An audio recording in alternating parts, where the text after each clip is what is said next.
चलिए स्टार्ट करते हैं। Question number 121। निम्नलिखित रिट में किसका शाब्दिक अर्थ यह है सशरीर प्रस्तुत करो। तो सशरीर प्रस्तुत करने का रिट जो है वो बंदी प्रत्यक्षीकरण है। शाब्दिक अर्थ सशरीर प्रस्तुत करो, यह बंदी प्रत्यक्षीकरण रिट है। रिट 5 होते हैं जो उच्च और उच्चतम न्यायालय द्वारा जारी किया जाता है। अनुच्छेद 32 और 226 के अधीन रिट जारी किया जाता है। बंदी प्रत्यक्षीकरण रिट द्वारा संविधान हमें पुलिस से सुरक्षा प्रदान करती है।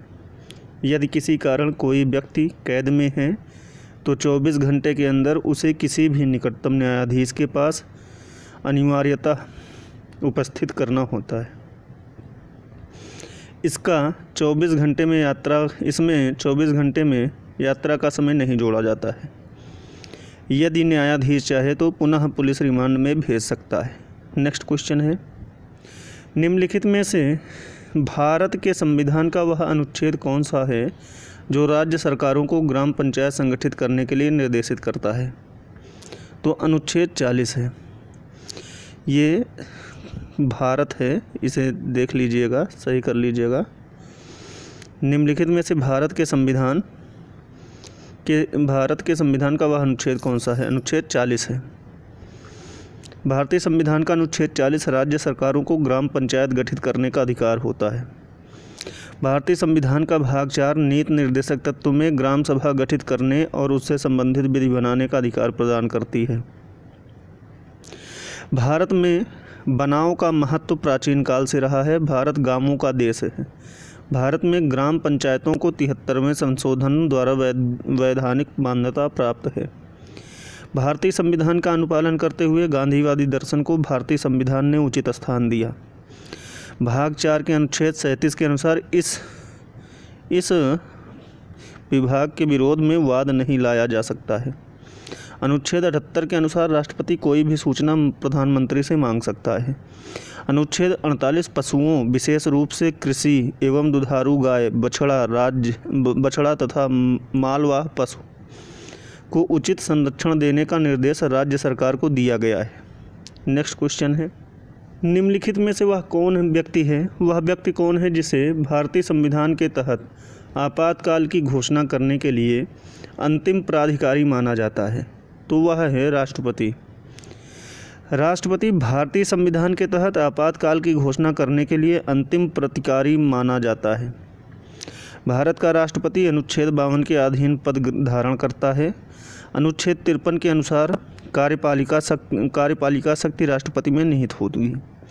अनुच्छेद 61 राष्ट्रपति पर कदाचार या संविधान के उल्लंघन के आरोप हैं तो राष्ट्रपति को हटाने के लिए महाभियोग प्रस्ताव लाया जा सकता है, जिसके पारित होने पर राष्ट्रपति को पद मुक्त कर दिया जाता है। महाभियोग किसी एक सदन द्वारा लाया जा सकता है तथा दूसरा सदन उसकी जांच करता है, और यदि दोनों सदनों द्वारा 2/3 भाग से पारित हो जाता है तो उसे पद छोड़ना होता है। राष्ट्रपति पर महाभियोग लाने से 14 दिन पूर्व सूचना देना अनिवार्य है। राष्ट्रपति अपने बचाव में स्वयं या किसी सक्षम प्राधिकारी को रख सकता है।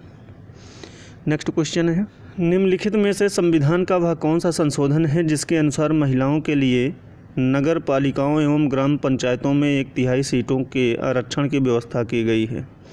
तो वह संविधान संशोधन है 73वां और 74वां। 73वां और 74वां संविधान संशोधन द्वारा ग्राम पंचायतों एवं नगर पालिकाओं में 1/3 सीटें महिलाओं के लिए आरक्षित हैं। 73वां संविधान संशोधन द्वारा ग्राम पंचायतों को संवैधानिक दर्जा दिया गया है। 74वां संविधान संशोधन द्वारा न्यायपालिकाओं को संवैधानिक दर्जा दिया गया है। भारतीय संविधान का भाग 4 में अनुच्छेद 40 में राज्य ग्राम पंचायत का गठन करेगी ऐसा उल्लेख है। 2 अक्टूबर 1959 को पंडित नेहरू राजस्थान के नागौर से पंचायती राज व्यवस्था सर्वप्रथम शुरू किया था। आंध्र प्रदेश भारत का प्रथम राज्य है जहां पंचायती व्यवस्था लागू की गई है। 1957 में बलवंत राय मेहता समिति ने ग्राम पंचायत को त्रिस्तरीय बनाने की पहल करने की संस्तुति की। नेक्स्ट क्वेश्चन है, किसी राज्य के राज्यपाल को निम्नलिखित में से किसकी शक्ति नहीं है। किसी राज्य के राज्यपाल को निम्नलिखित में से किसकी शक्ति नहीं है विधानसभा स्थगित करने की? विधानसभा स्थगित करने की शक्ति राज्यपाल को नहीं है। राज्यपाल राज्य का संवैधानिक प्रमुख होता है। राज्य का शासन राज्यपाल के नाम से चलाया जाता है। मुख्यमंत्री सहित सभी मंत्रियों एवं उच्च पदों पर नियुक्त राज्यपाल के द्वारा किया जाता है। राज्यपाल सत्रावसान कर सकता है। विधानसभा की बैठक 6 माह के अधीन हुआ या नहीं यह देखना राज्यपाल का कार्य है।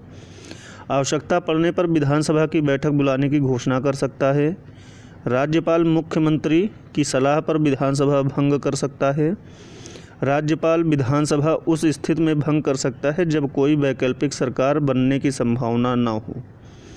राज्य की कार्यपालिका के अंतर्गत राज्यपाल तथा मुख्यमंत्री के नेतृत्व में मंत्रिपरिषद होती है। राज्य की कार्यपालिका के सारे अधिकार राज्यपाल में निहित होते हैं। नेक्स्ट क्वेश्चन है, निम्नलिखित में से वह कौन सा अधिकारी है जो भारत सरकार के वित्तीय लेन देन के लेखाकरण के लिए जिम्मेदार होता है? तो वह कौन सा अधिकारी जो भारत सरकार के भारत सरकार के वित्तीय लेन देनों के लेखाकरण के लिए जिम्मेदार नियंत्रण एवं महालेखा परीक्षक होता है। नियंत्रक एवं महालेखा परीक्षक भारत का एक संवैधानिक पद है। भारतीय संविधान के 148 से 151 तक कैग का उल्लेख है। अनुच्छेद 148 के अधीन कैग पद सृजन किया जाता है। कैग को भारतीय धन का रखवाला कहा जाता है। कैग यह देखता है कि संसद ने किस कानून के अधीन विभिन्न कार्यों के लिए धन का आवंटन किया है, वह उचित तरीके से हुआ या नहीं। संसद के कानून का कहीं वित्तीय लेन देन में अनदेखी तो नहीं किया गया। कैग केंद्र में राष्ट्रपति को और राज्यों में राज्यपाल को अपनी रिपोर्ट सौंप देता है। नियंत्रक एवं महालेखा परीक्षक की सेवा अवधि 6 वर्ष या 65 वर्ष तक जो पहले पूरा हो। वर्तमान में नेक्स्ट क्वेश्चन है, राज्य विधानमंडल के अपर हाउस का सृजन का उन्मूलन करने की शक्ति निम्नलिखित में से किसमें निहित है? तो राज्य विधानमंडल के अपर हाउस को संसद को शक्ति है कि उन्मूलन उसका कर सके। राज्य विधानमंडल के अपर हाउस का सृजन या उन्मूलन करने का अधिकार संसद को है। विधान परिषद का सृजन सर्वप्रथम 1935 के एक्ट द्वारा 6 राज्यों में द्विसदनीय बनाया गया था। भारतीय संविधान के अनुच्छेद 169 के अधीन विधान परिषद का सृजन या विघटन होता है। संसद को यह अधिकार है कि वह प्रस्ताव पारित कर विधान परिषद का सृजन या उन्मूलन कर सकता है। संसद को इसके लिए साधारण बहुमत की आवश्यकता होती है। संसद को ऐसे प्रस्ताव लाने के पूर्व उस राज्य के विधानसभा से इसे प्रस्ताव का संकल्प पारित होना चाहिए। नेक्स्ट क्वेश्चन है, वायु अधिकारों से संबंधित अंतर्राष्ट्रीय विवादों में निम्नलिखित में से कौन सा संगठन एक मध्यस्थ के रूप में काम करता है? तो ICAO वायु अधिकारियों से संबंधित अंतर्राष्ट्रीय विवादों में ICAO मध्यस्थ के रूप में काम करता है। ILO अंतर्राष्ट्रीय श्रम संघ की स्थापना 1919 में हुई। यह अंतर्राष्ट्रीय स्तर श्रम संगठन का सबसे बड़ा संगठन है। 1 मई को विश्व श्रमिक दिवस मनाया जाता है। विश्व सेना दिवस 9 नवंबर को मनाया जाता है। भारत में स्थल सेना दिवस 15 जनवरी को मनाया जाता है। शहीद दिवस 30 जनवरी को मनाया जाता है। भारत में नौसेना दिवस 4 दिसंबर को मनाया जाता है। नेक्स्ट क्वेश्चन है, वित्तीय आपात स्थिति के दौरान राज्य विधानमंडलों द्वारा पारित सभी वित्त विधेयक को निम्नलिखित में से किसके विचारार्थ आरक्षित रखा जाता है? तो विधानमंडलों द्वारा पारित सभी वित्त विधेयक को राष्ट्रपति, वित्तीय आपात स्थिति के दौरान राज्य विधानसभाओं द्वारा पारित सभी वित्त विधेयक को राष्ट्रपति के विचारार्थ आरक्षित रखा जाता है। राज्यपाल विधानसभा द्वारा पारित किसी विधेयक को राष्ट्रपति के विचारार्थ रख सकता है। विशेष रूप से ऐसे विधेयक को उच्च न्यायालय के न्यायाधीशों से संबंधित हो अनिवार्य रूप से राष्ट्रपति के लिए आरक्षित रखा जाता है। भारतीय संविधान के अनुच्छेद 200 के अधीन किसी भी विधेयक को राज्यपाल स्वीकृति दे सकता है अस्वीकार कर सकता है, या राष्ट्रपति स्वीकृति दे सकता है, अस्वीकार कर सकता है, या राष्ट्रपति के लिए आरक्षित कर सकता है। अनुच्छेद 213 के अधीन राज्यपाल अध्यादेश जारी करता है। नेक्स्ट क्वेश्चन है, यदि लोकसभा का अध्यक्ष त्यागपत्र देना चाहे तो वह अपना त्यागपत्र निम्नलिखित में से किसको संबोधित करेगा? तो लोकसभा अध्यक्ष अगर अपना त्यागपत्र देगा तो वो उपाध्यक्ष को देगा। भारत का राष्ट्रपति अपना त्यागपत्र उपराष्ट्रपति को और उपराष्ट्रपति अपना त्यागपत्र राष्ट्रपति को देता है। प्रधानमंत्री और एनी केंद्रीय मंत्रियों की नियुक्ति राष्ट्रपति द्वारा की जाती है। त्यागपत्र भी राष्ट्रपति को देते हैं। राज्यों के राज्यपाल की नियुक्ति राष्ट्रपति द्वारा की जाती है और राज्यपाल त्यागपत्र भी राष्ट्रपति को देता है।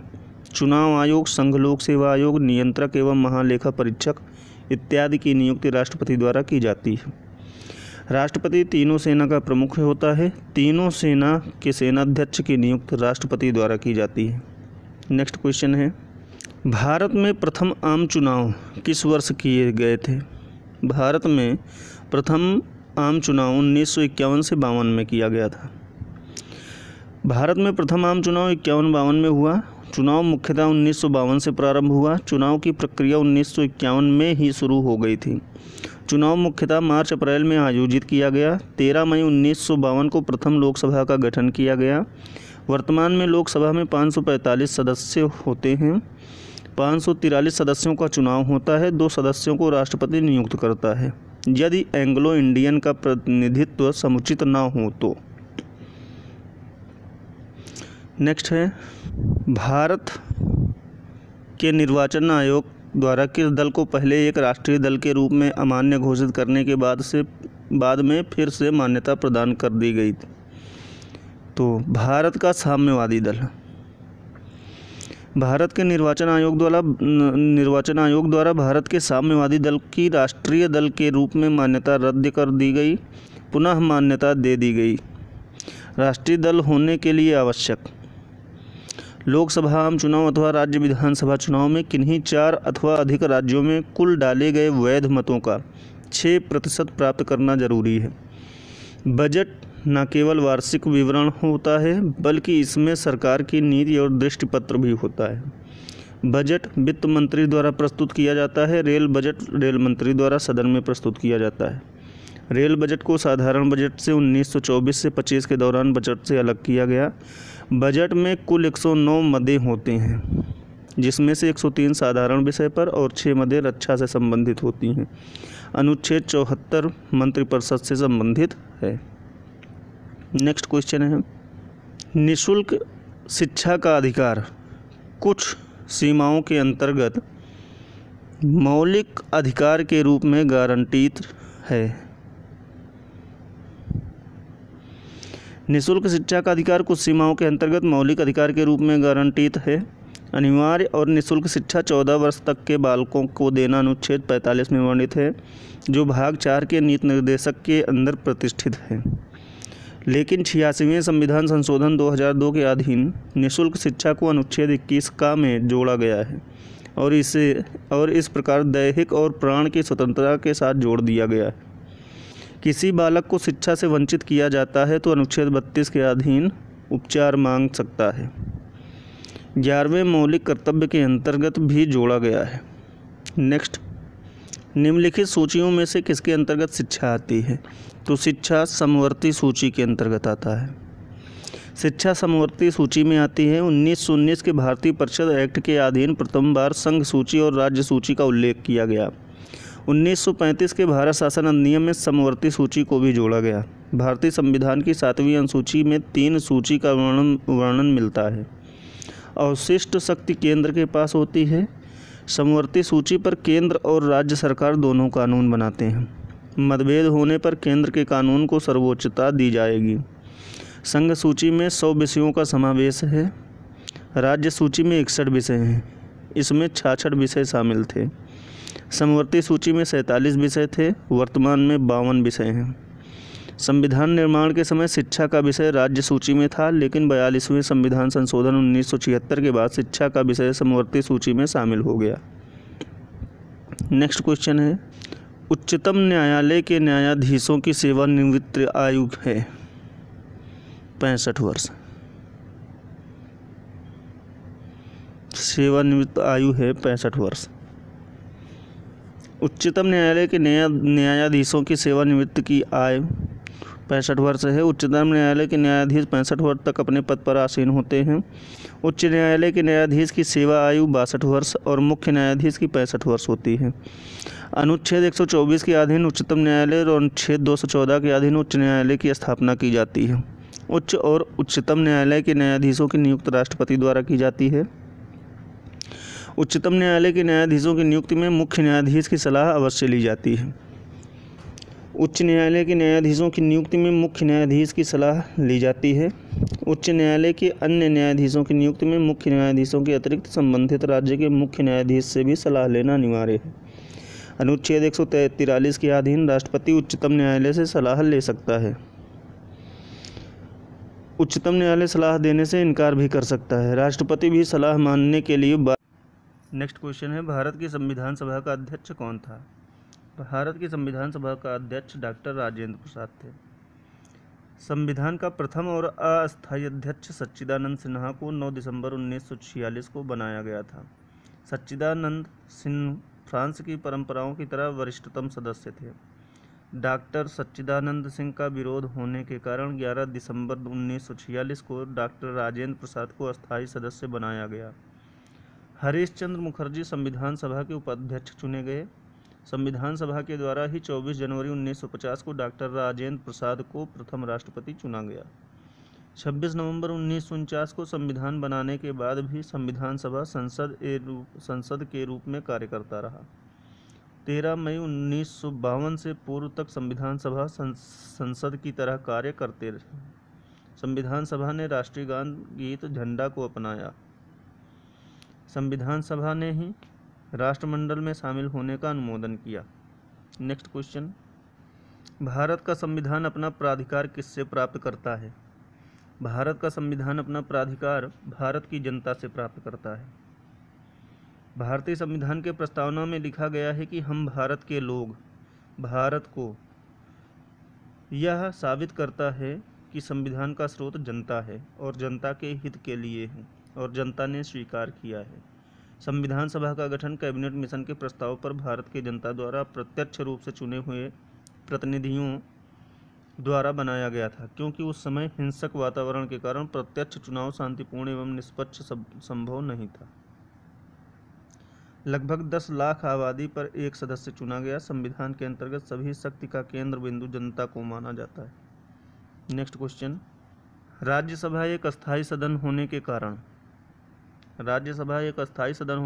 एक तिहाई सदस्य प्रति 2 वर्ष पर सेवानिवृत्त होते हैं, ये सही है। राज्यसभा एक अस्थायी सदन होने के कारण एक तिहाई सदस्य प्रति 2 वर्ष पर सेवानिवृत्त होते हैं। राज्यसभा के सदस्य का कार्यकाल 6 वर्ष होता है और प्रत्येक 2 वर्ष बाद एक तिहाई सदस्य नए मनोनीत होते हैं। भारतीय परिषद एक्ट 1919 को सर्वप्रथम काउंसिल ऑफ स्टेट्स का गठन किया गया था। भारतीय संविधान के अनुच्छेद 80 में राज्यसभा के गठन का प्रावधान है। राज्यसभा राज्य का केंद्र में प्रतिनिधित्व सभा है, जो राज्य की जनसंख्या के आधार पर प्रतिनिधित्व देती है। राज्यसभा में 245 सदस्य होते हैं। इनमें से 12 सदस्यों को राष्ट्रपति मनोनीत करते हैं, जो विज्ञान, समाज सेवा, साहित्य और कला के क्षेत्र में ख्याति अर्जित किए होते हैं। राज्यसभा में अधिक से अधिक सदस्यों की संख्या 250 हो सकती है। वर्तमान में 245 है।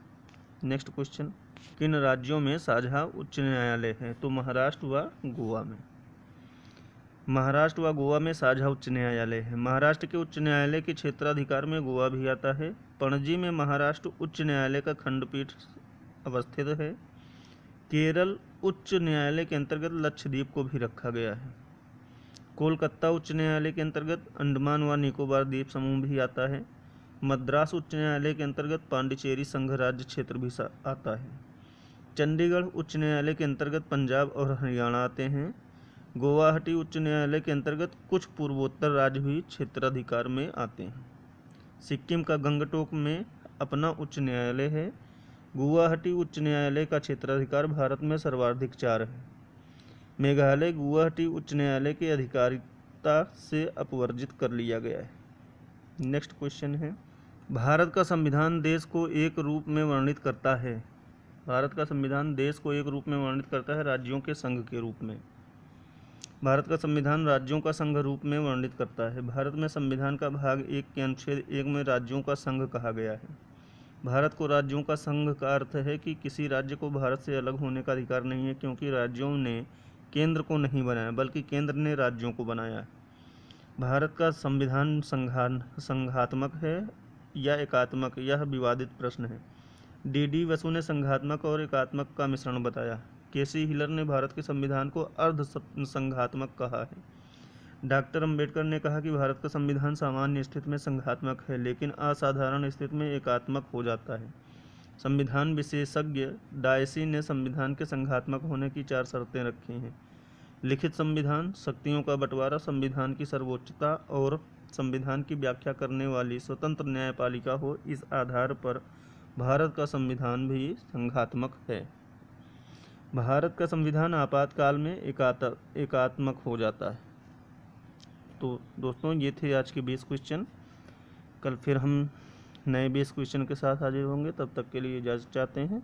धन्यवाद। आपका दिन शुभ हो।